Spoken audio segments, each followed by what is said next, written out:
ಸಾರಾ ಮಹೇಶ್ ಅವರ ಹೇಳಿಕೆ, ಜೆಡಿಎಸ್ ವರಿಷ್ಠ ದೇವೇಗೌಡರ ಹೇಳಿಕೆ ನೋಡ್ತಾ ಇದ್ರೆ ಸುಮಲತಾ ಅವರ ಕನಸಿಗೆ ಇವರು ತಣ್ಣೀರನ್ನ ಎರಚ್ತಾ ಇರೋದು ಬಹುತೇಕ ಖಚಿತ ಆಗ್ತಾ ಇದೆ. ಮಂಡ್ಯದಲ್ಲಿ ಶುರುವಾಯ್ತಾ ಅಂಬಿ ವರ್ಸಸ್ ಜೆಡಿಎಸ್ ಪಾಲಿಟಿಕ್ಸ್ ಅನ್ನುವಂಥ ಪ್ರಶ್ನೆ ಮಾಡೋಕ್ಕೂ ಕೂಡ ಕಾರಣ ಆಗಿದೆ. ಅಂಬಿ ನಾಮಫಲಕ ತೆರವು ಮಾಡಿಸಿದ್ರ ಜೆಡಿಎಸ್ ನಾಯಕರು ಅನ್ನುವಂಥ ಪ್ರಶ್ನೆ ಕೂಡ. ದೊಡ್ಡರಸಿನಕೆರೆ ಅಭಿಮಾನಿಗಳು ಅಳವಡಿಸಿದ್ದ ಅಂಬಿ ನಾಮಫಲಕವನ್ನ ಜೆಡಿಎಸ್ ಕಾರ್ಯಕರ್ತರು ತೆರವು ಮಾಡಿದ್ದಾರೆ ಅನ್ನುವಂಥ ಮಾಹಿತಿ ಕೂಡ ಸಿಗ್ತಾ ಇದೆ. ಅಂಬರೀಶ್ ಸ್ವಗ್ರಾಮ ಮದ್ದೂರು ತಾಲೂಕಿನ ದೊಡ್ಡರಸಿನಕೆರೆ ಗ್ರಾಮ. ಬಹಳ ಕೆಟ್ಟ ರಾಜಕೀಯ ಶುರುವಾಗಿದೆ ಮಂಡ್ಯದಲ್ಲಿ. ಈಗ ಮುಟ್ಟನಹಳ್ಳಿ ರಸ್ತೆಗೆ ಅಂಬಿ ಹೆಸರಿಟ್ಟು ನಾಮಫಲಕವನ್ನು ಅಳವಡಿಸಿದ್ರು ಫ್ಯಾನ್ಸ್. ಅದನ್ನ ತೆಗೆದಿದ್ದಾರೆ ಜೆಡಿಎಸ್ ಕಾರ್ಯಕರ್ತರು ಅಂತ. ಫೆಬ್ರವರಿ 28ನೇ ತಾರೀಕು ಇದನ್ನ ಉದ್ಘಾಟನೆ ಮಾಡಬೇಕಾಗಿತ್ತು. ಅಂಬರೀಶ್ ಅವರ ಪತ್ನಿ ಸುಮಲತಾ ಅಂಬರೀಶ್ ಅವರು ನಾಮಫಲಕ ಅಳವಡಿಕೆಗೆ ಅನುಮತಿಯನ್ನ ಪಡೆದಿಲ್ಲ ಅಂತ ಪೊಲೀಸರು ತಡೆಯನ್ನ ಒಡ್ಡಿದ್ದಾರೆ. ನಿನ್ನೆ ಗ್ರಾಮ ಪಂಚಾಯಿತಿ ಅಧಿಕಾರಿಗಳು ಏಕಾಏಕಿ ನಾಮಫಲಕವನ್ನ ತೆರವು ಮಾಡಿದ್ದಾರೆ ಅನ್ನುವಂಥ ಮಾಹಿತಿ ಕೂಡ ಈಗ ಸಿಗ್ತಾ ಇದೆ. ಬಹಳ ಇಂಟ್ರೆಸ್ಟಿಂಗ್ ಇದು.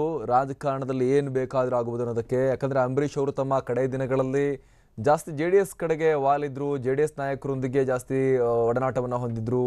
ಚುನಾವಣೆಗಿಂತ ಮುಂಚೆ ಅಂಬರೀಶ್ ಅವರು ಮನೆಗೆ ಹೋಗಿ ಕುಮಾರಸ್ವಾಮಿ ಮಾತಾಡಿದ್ದೇನು, ಅಂಬರೀಶ್ ಅಣ್ಣ ಅಂತ ಹೇಳಿದ್ದೇನು, ನಮ್ಮ ಅವರ ಆಶೀರ್ವಾದ ಯಾವಾಗಲೂ ನಮ್ಮ ಜೊತೆಗಿರುತ್ತೆ, ನಾವು ಆತ್ಮೀಯರು ಆಪ್ತರು ಅಂತ ಹೇಳಿದ್ದೇನು, ಎಲ್ಲವೂ ಕೂಡ ಭಾಳ ನಡೆದಿತ್ತು.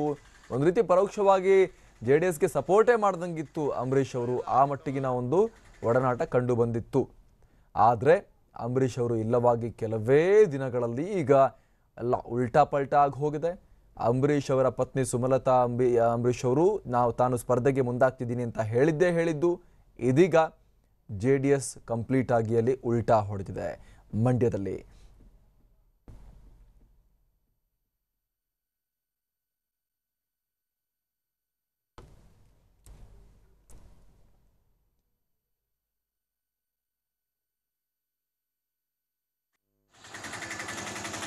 ನಡೀರಿ ಎಲ್ಲ ಹಾಕಿತ್ತವ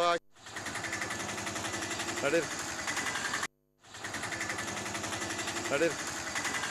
ಎಲ್ಲ ಹಾಕಿತ್ತವ ನಡೀರಿ ಎಲ್ಲ ಹಾಕಿತ್ತವ ನಡೀರಿ. ನಾವು ದೃಶ್ಯಗಳಲ್ಲೂ ಕೂಡ ಗಮನಿಸ್ತಾ ಇದ್ದೀವಿ. ಡಾಕ್ಟರ್ ಅಂಬರೀಶ್ ರಸ್ತೆ ಅನ್ನುವಂಥ ಒಂದು ಬೋರ್ಡ್ ಇತ್ತು. ಆ ರಸ್ತೆಗೆ, ಮುಟ್ಟನಹಳ್ಳಿಯ ಆ ರಸ್ತೆಗೆ ಜನ ಅಂಬರೀಶ್ ಅವರ ಅಭಿಮಾನಿಗಳು ಬೋರ್ಡನ್ನು ಹಾಕಿದ್ರು. ಅದನ್ನು 28ನೇ ತಾರೀಕು ಉದ್ಘಾಟನೆ ಕೂಡ ಮಾಡಬೇಕಾಗಿತ್ತು. ಸುಮಲತಾ ಅಂಬರೀಶ್ ಅವರು ಉದ್ಘಾಟನೆ ಕೂಡ ಮಾಡಬೇಕಾಗಿತ್ತು. ಆದರೆ ಅದಕ್ಕೆ ತಡೆಯನ್ನು ಒಡ್ಡಿದ್ರು ಪೊಲೀಸರು ಮತ್ತು ಗ್ರಾಮ ಪಂಚಾಯಿತಿಯವರೆಲ್ಲ. ಯಾಕಂದರೆ ಅನುಮತಿ ಪಡೆದೇ ಈ ರೀತಿ ಬೋರ್ಡ್ ಹಾಕಿದ್ದಾರೆ ಅನ್ನುವಂಥ ಒಂದು ನೆಪವನ್ನು ಒಡ್ಡಿ ಅದನ್ನು ಈಗ ತೆಗೆದು ಬಿಸಾಕಿದ್ದಾರೆ ಅನ್ನುವಂತಹ ಒಂದು ಮಾಹಿತಿ ಕೂಡ ಈಗ ಲಭ್ಯ ಆಗ್ತಾ ಇರುವಂಥದ್ದು. ಸಾರಿಗೆ ಸಚಿವ DC ತಮ್ಮಣ್ಣ, ಪುತ್ರ ಸಂತೋಷ್ ತಮ್ಮಣ್ಣ ಕೈವಾಡ ಇದೆ ಇದರಲ್ಲಿ ಅನ್ನುವಂಥ ಆರೋಪವನ್ನು ಕೂಡ ಇಲ್ಲಿ ಮಾಡಲಾಗ್ತಾ ಇದೆ. ಇವರಿಬ್ಬರ ಕೈವಾಡದಿಂದಾಗಿಯೇ ಈ ಬೋರ್ಡನ್ನು ತೆಗೆದು ಬಿಸಾಕಲಾಗಿದೆ ಅನ್ನುವಂಥ ಆರೋಪವನ್ನು ಮಾಡಲಾಗ್ತಾ ಇದೆ. ಒಟ್ಟಿನಲ್ಲಿ ಮಂಡ್ಯದಲ್ಲಿ ಈ ಬಾರಿ ರಣರೋಚಕ ಕದನದ ಎಲ್ಲ ಸಾಧ್ಯತೆಗಳು ಕೂಡ ದಟ್ಟವಾಗಿರುವಂಥದ್ದು. ಇದೇ ಮಂಡ್ಯ ಟಿಕೆಟ್ ಕುಮಾರಸ್ವಾಮಿ ಅವರ ಮಗ ದೇವೇಗೌಡರ ಮೊಮ್ಮಗ ನಿಖಿಲ್ಗೂ ಕೂಡ ಬೇಕು. ಇದೇ ಟಿಕೆಟ್ ಸುಮಲತಾ ಅಂಬರೀಶ್ ಅವ್ರಿಗೂ ಕೂಡ ಬೇಕು. ಇಲ್ಲಿ ಪ್ರಾಬ್ಲಮ್ ಇರೋದು ದೋಸ್ತಿ ಆಗಿರೋದ್ರಿಂದಾಗಿ ಒಂದು ವೇಳೆ ಮೈತ್ರಿಕೂಟದ ಅಭ್ಯರ್ಥಿಯಾಗಿ ನಿಖಿಲ್ ಕಣಕ್ಕಿಳಿಸಿದ್ರೆ ಸುಮಲತಾ ಅವರಿಗೆ ಕಾಂಗ್ರೆಸ್ ಟಿಕೆಟ್ ಕೊಡೋಕ್ಕಾಗಲ್ಲ. ಸೊ ಈಗ ಬಹಳ ಒಂದು ರೀತಿ ಕದನ ಕುತೂಹಲ ಮನೆ ಮಾಡುತ್ತೆ. ಈಗ ನಮ್ಮ ಜೊತೆಗೆ ಮಾಜಿ ಶಾಸಕರಾಗಿರುವಂತಹ ನರೇಂದ್ರ ಸ್ವಾಮಿ ಅವರು ಸಂಪರ್ಕದಲ್ಲಿದ್ದಾರೆ.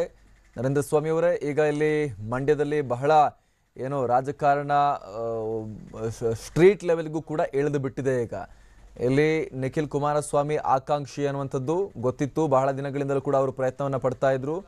ಆ ರೀತಿ ಹೇಳಿಕೆಗಳನ್ನು ಕೊಡ್ತಾ ಇದ್ರು, ವಿಸಿಟ್ ಎಲ್ಲ ಆವಾಗ ನೀಡ್ತಾ ಇದ್ರು. ಈಗ ದೇವೇಗೌಡರೇ ಹೇಳಿಕೆಯನ್ನು ಕೊಟ್ಟಿದ್ದಾರೆ, ಸಾರಾ ಮಹೇಶ್ ಅವರು ಕೂಡ ಹೇಳಿಕೆಯನ್ನು ಕೊಟ್ಟಿದ್ದಾರೆ. ಬಹುತೇಕ ಇಲ್ಲಿ ನಿಖಿಲ್ ಅಭ್ಯರ್ಥಿ ಆಗೋದು ಖಚಿತ ಅನ್ನೋ ವಾತಾವರಣ ಇದೆ. ಇದಕ್ಕೆ ತಮ್ಮ ಅಭಿಪ್ರಾಯ ಏನು ಅಂತ? ನಾನು ಈ ವಿಚಾರದಲ್ಲಿ ನಮ್ಮ ಪಕ್ಷದ ವರಿಷ್ಠರ ಜೊತೆ ನಮ್ಮ ಅನಿಸಿಕೆಗಳನ್ನ ಈಗಾಗಲೇ ಹಂಚಿಕೊಂಡಿದ್ದೀವಿ.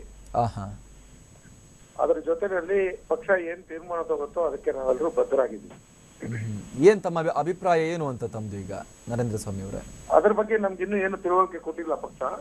ಆದ್ರಿಂದ ನಾವೀಗ ಏನು ಆ ವಿಚಾರವಾಗಿ ಸ್ಪಷ್ಟತೆನ ಹೇಳಲಿಕ್ಕೆ ಸಾಧ್ಯ ಇಲ್ಲ. ಅಲ್ಲ, ಈಗ ಆ ಭಾಗದ ಒಬ್ಬ ಲೀಡರ್ ಆಗಿ ತಮ್ಮ ಅಭಿಪ್ರಾಯ ಕೂಡ ಸಾಕಷ್ಟು ಮಹತ್ವವನ್ನು ಪಡ್ಕೊಳ್ಳುತ್ತೆ ಇಲ್ಲಿ ನರೇಂದ್ರ ಸ್ವಾಮಿ ಅವರೇ. ಸೊ ತಾವು ತಮ್ಮ ಮನಸ್ಸಲ್ಲಿ ಏನಿದೆ ಈ ವಿಚಾರಕ್ಕೆ ಸಂಬಂಧಪಟ್ಟ ಹಾಗೆ ಅಂತ ಇದನ್ನ ಸ್ಪಷ್ಟವಾಗಿ ನಮ್ಮ ಹೈಕಮಾಂಡ್ ಜೊತೆಲಿ ನಮ್ಮ ಪಕ್ಷದ ವರಿಷ್ಠರ ಜೊತೆಲಿ ನಾನು ಮಾತಾಡಿದ್ದೀನಿ. ಹೇಳಿ, ಅದೇನು ಅಂತ ಹೇಳಿ. ಇಲ್ಲ, ಅದನ್ನ ಬಹಿರಂಗ ಪಡಿಸಬೇಕಾದ್ರೆ ಪಕ್ಷದ ಚೌಕಟ್ಟಿನೊಳಗೆ ಇರ್ತಕ್ಕಂಥ ವಿಚಾರವನ್ನ ನಾವು ಬಹಿರಂಗ ಪಡಿಸಿದ್ರು ತಪ್ಪಾಗುತ್ತೆ. ನಮ್ಮ ನಿಲುವುಗಳನ್ನ ಸ್ಪಷ್ಟವಾಗಿ ಹೇಳಿದೀವಿ, ಅಷ್ಟೇ ಹೇಳ್ತೀವಿ. ಅಂದ್ರೆ ನಿಮ್ಮ ನಿಲುವು ಸ್ಪಷ್ಟವಾಗಿ ನಿಖಿಲ್ ಆದ್ರೆ ಓಕೆ ಅಂತನಾ ಅಥವಾ ಬೇಡ ಅಂತನಾ? ಇಲ್ಲಿ ನಾನು ಇನ್ನೊಂದು ಪಕ್ಷದ ವಿಚಾರ ನಾನು ಮಾತಾಡ್ತಲ್ಲ, ನಮ್ಮ ಕಾಂಗ್ರೆಸ್ ಪಕ್ಷದ ವಿಚಾರವಾಗಿ ನಾನು ಏನ್ ಮಾತಾಡ್ಬೇಕು ಮಾತಾಡ್ತೀನಿ. ಅಂದ್ರೆ ಕಾಂಗ್ರೆಸ್ ಈಗ ಸುಮಲತಾ ಅಂಬರೀಶ್ ಅವ್ರ ಟಿಕೆಟ್ ಕೊಡ್ಬೇಕು ಅಂತನಾ ಕೊಡಬಾರ್ದು ಅಂತನಾ? ನಾನು ಆ ವಿಚಾರವಾಗಿ ಮಾತಾಡಲ್ಲ. ಪಕ್ಷ ಇವತ್ತು ನಾವು 7 ಕ್ಷೇತ್ರದಲ್ಲಿ ಮಂಡ್ಯದಲ್ಲಿ ನಾವು ಸೋತಿದ್ದೀವಿ. ಅದಕ್ಕೆ ಸೋಲೋದಕ್ಕೆ ಕಾರಣ ಅವತ್ತು ಟ್ರಾನ್ಸ್ಫರ್ ಆಫ್ ವೋಟ್ಸ್ ಯಾವ್ಯಾವ ಪಾರ್ಟಿದು ಯಾವ್ಯಾವ ಪಾರ್ಟಿಗೆ ಟ್ರಾನ್ಸ್ಫರ್ ಆಯ್ತು ಅನ್ನತಕ್ಕಂಥದ್ದು ಜಗಜ್ಜಾಹಿರಾಗಿರ್ತಕ್ಕಂಥ ವಿಚಾರ. ಸೊ ಆ ವಿಚಾರದಲ್ಲಿ ನಮ್ಮ ಕಾಂಗ್ರೆಸ್ ಪಕ್ಷ ಹೋದ ಚುನಾವಣೆಯಲ್ಲಿ ನಾವು ಸೋಲೊಪ್ಕೊಂಡಿದ್ರು. ಅದರ ಕಾರಣಗಳನ್ನು ಅರ್ತ್ಕೊಂಡಿರೋದ್ರಿಂದ ಕಾಂಗ್ರೆಸ್ನ ಒಂದು ಭದ್ರಕೋಟೆಯನ್ನು ಕೂಡ ಮಂಡ್ಯ ಹೌದು. ಈ ವಿಚಾರದಲ್ಲಿ ನಾವು ಪಕ್ಷದ ವರಿಷ್ಠರ ಜೊತೆಲಿ ನಮ್ಮ ಅನಿಸಿಕೆಗಳನ್ನ ಈಗಾಗಲೇ ಹಂಚಿಕೊಂಡಿದ್ದೀವಿ. ಅದ್ರ ಮೇಲೆ ಏನ್ ತೀರ್ಮಾನ ತಗೋತಾರೋ ನಾವು ಪಕ್ಷದ ತೀರ್ಮಾನಕ್ಕೆ ನಾವು ಬದ್ಧ. ಆದ್ರೆ ನರೇಂದ್ರ ಸ್ವಾಮಿ ಅವರ ಮಾತುಗಳನ್ನ ಕೇಳ್ತಾ ಇದ್ರೆ ಯಾವುದೇ ಕಾರಣಕ್ಕೂ ಕೂಡ ಬಿಟ್ಕೊಡೋದು ಬೇಡ, ಕಾಂಗ್ರೆಸ್ ಕಂಟೆಸ್ಟ್ ಮಾಡಬೇಕು ಅಂತ ಹೇಳ್ತಿರೋ ತರ ಇದೆ ಇಲ್ಲಿ. ಅದು ನಿಮಗೆ ಬಿಟ್ಟಿದ್ದು. ನಾನೀಗ ಪಕ್ಷದಲ್ಲಿ ಏನ್ ಮಾತಾಡ್ಬೇಕು ಮಾತಾಡ್ತೀನಿ. ಈಗ ಹೌದಾ, ಈಗ ಕಾಂಗ್ರೆಸ್ ಬಲಾಢ್ಯವಾಗಿದೆ. ಒಂದು ಕಾಲದಲ್ಲಿ ತುಂಬಾ ಸ್ಟ್ರಾಂಗ್ ಇತ್ತು ಕಾಂಗ್ರೆಸ್. ಕಳೆದ ಚುನಾವಣೆಯಲ್ಲಿ ಮಾತ್ರ ನಮಗೆ ಹಿನ್ನಡೆ ಆಗಿದೆ. ಬಿಟ್ಕೊಟ್ರೆ ಕಂಪ್ಲೀಟ್ ಸರ್ವನಾಶ ಆಗುತ್ತೆ ಕಾಂಗ್ರೆಸ್. ಯಾವ ಕಾರಣಕ್ಕೂ ಬಿಟ್ಕೊಡ್ಬಾರ್ದು ಅಂತಾನೆ ಹೇಗೆ ಅಂತ ನರೇಂದ್ರ ಸ್ವಾಮಿ ಅವರೇ? ಈಗ ಕಳೆದ ಸಾರಿ ನಾವು 2013ರಲ್ಲಿ ನಡೆದಾಗ ಚುನಾವಣೆ ರಮ್ಯಾ ಅವರು ಗೆದ್ದಿದ್ರು. ಹೌದು, ಅದ್ರ ಅರ್ಥ ಮಂಡ್ಯದಲ್ಲಿ ನಾವು ಕಾಂಗ್ರೆಸ್ ಇದೆ ಅಂತ. ಹೌದು, ರಮ್ಯಾ ಅವರ ಸೋಲು ಕೂಡ ಬರೀ 5,000ದಲ್ಲಿ ಆಗಿತ್ತು. ಹೌದು ಹೌದು. ಇದನ್ನ ನೋಡ್ತಿದ್ರೆ 2 ಚುನಾವಣೆಗಳ ವಿಶ್ಲೇಷಣೆಯನ್ನ ನೋಡಿದ್ರೆ ಮಂಡ್ಯದಲ್ಲಿ ಕಾಂಗ್ರೆಸ್ ಭದ್ರಕೋಟೆಯಾಗಿ ಕೂಡ ಇದೆ, ಸ್ಟ್ರೆಂತ್ ಇದೆ ಅಂತ. ಹೌದು, ನಾವು ಕಾಂಗ್ರೆಸ್ಸಿಗರಾಗಿ ಕಾಂಗ್ರೆಸ್ನ ಬೇಡಿಕೆಯನ್ನ ನಾವು ಒಬ್ಬ ಕಾಂಗ್ರೆಸ್ಸಿಗನಾಗಿ ಪಕ್ಷದ ನಾಯಕತ್ವದಲ್ಲಿ ಮುಖಂಡರಲ್ಲಿ ಅಧ್ಯಕ್ಷರಲ್ಲಿ ಈಗಾಗಲೇ ವಿಸ್ತೃತಪಡಿಸಿದ್ದೇನೆ. ತೀರ್ಮಾನ ಕೈಗೊಂಡಂತೆ ನಾವು ಕಾರ್ಯಕ್ರಮನ ನಾವು ಜಾರಿಗೆ. ಅರ್ಥ ಆಯ್ತು. ಈಗ ತಮ್ಮ ನರೇಂದ್ರ ಸ್ವಾಮಿ ಅವರ ನಿಲುವೇನಂತ ಈಗ ಸ್ಪಷ್ಟ ಆಯ್ತು. ಈಗ ಏನು ಅಂತ ಅರ್ಥ ಆಗುತ್ತೆ, ನಿಮ್ಮ ಮಾತು ಕೇಳಿದ್ರೆ ಅರ್ಥ ಆಗುತ್ತೆ. ಇದು ಕೇವಲ ನರೇಂದ್ರ ಸ್ವಾಮಿ ಅವರು ಒಬ್ಬರ ಅಭಿಪ್ರಾಯ ಆಗಿದೆಯಾ ಅಥವಾ ಬಹುತೇಕ ಕಾಂಗ್ರೆಸ್ ನಾಯಕರ ಜಿಲ್ಲೆಯ ಬಹುತೇಕ ಕಾಂಗ್ರೆಸ್ ನಾಯಕರ ಅಭಿಪ್ರಾಯ ಇದೇ ಆಗಿದೆಯಾ ಅಂತ? ಇಲ್ಲ, ಇಲ್ಲಿ ನಾನು ಸ್ಪಷ್ಟವಾಗಿ ಹೇಳ್ತಾ ಇದ್ದೀನಿ, ಒತ್ತಿ ಹೇಳ್ತಾ ಇದ್ದೀನಿ. ನಾವು ಕಾಂಗ್ರೆಸ್ಸಿಗರು, ಕಾಂಗ್ರೆಸ್ ಪಕ್ಷ ಇವತ್ತು ರಾಷ್ಟ್ರ ಮಟ್ಟದಲ್ಲಿ ತನ್ನ ತ್ಯಾಗ ಬಲಿದಾನಗಳಿಂದ ಇಡೀ ದೇಶಕ್ಕೆ ಏನ್ ಕೊಡುಗೆ ಕೊಟ್ಟಿದೆಯೋ ಅದನ್ನ ಸಾಕಷ್ಟು ಇವತ್ತಿನ ಪೀಳಿಗೆ ಜ್ಞಾಪಿಸ್ಕೋಬೇಕಾದ್ರೆ ಕಾಂಗ್ರೆಸ್ನ ಮತ್ತೆ ಮುಂಚೂಣಿಗೆ ತರ್ತಕ್ಕಂಥ ಕಾರ್ಯದಲ್ಲಿ ನಾವೆಲ್ಲ ಜವಾಬ್ದಾರಾಗಿದ್ದೀವಿ. ಪಕ್ಷ ಏನ್ ತೀರ್ಮಾನ ತಗೊಂಡ್ರು ನಾವು ಬದ್ರಿ. ಪಕ್ಷ ಈಗ ಬಿಟ್ಕೊಟ್ರು ಬದ್ದಾನ. ಈಗ ನಿಖಿಲ್ಗೆ ಪ್ರಚಾರ ಮಾಡಿದ್ರೆ ಮಾಡ್ತೀರಾ ನೀವು ಹೋಗಿ? ನಾವು ಆ ಪ್ರಶ್ನೆನ ಅವರು ಇವರು ಅನ್ನೋದು ನನಗೆ ಗೊತ್ತಿಲ್ಲ. ನನ್ನ ಹತ್ರ ಯಾರು ಚರ್ಚೆ ಮಾಡಿಲ್ಲ. ನಾನು ನನ್ನ ಪಕ್ಷದ ಚೌಕಟ್ಟಿನೊಳಗೆ ಮಾತಾಡ್ತೀನಿ. ಥ್ಯಾಂಕ್ ಯು ನರೇಂದ್ರ ಸ್ವಾಮಿ ಅವರೇ.